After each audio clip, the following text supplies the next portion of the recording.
Hi everybody, welcome back to our channel. In this video, I'll be showing you the procedure on how to restrict background app on Android. In order to restrict background app on Android, you need to go to settings on your device.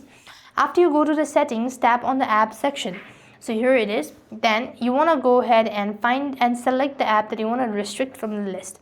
So click on see all app and locate it. So let's say this is the one. And when you click on the following app, you could tap on the battery or app battery uses. So if you scroll down a bit, you could find this battery section, app battery uses. Click that out. And next, you could just toggle the button for it. That is, you could just simply go ahead and toggle this button. And you've successfully restrict options to limited battery and data uses when app isn't actively in use. So this is how you could restrict a background app on Android. And you could also do the same thing with the rest of the other apps that you want to do. So that's all.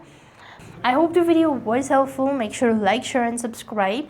Thank you for watching.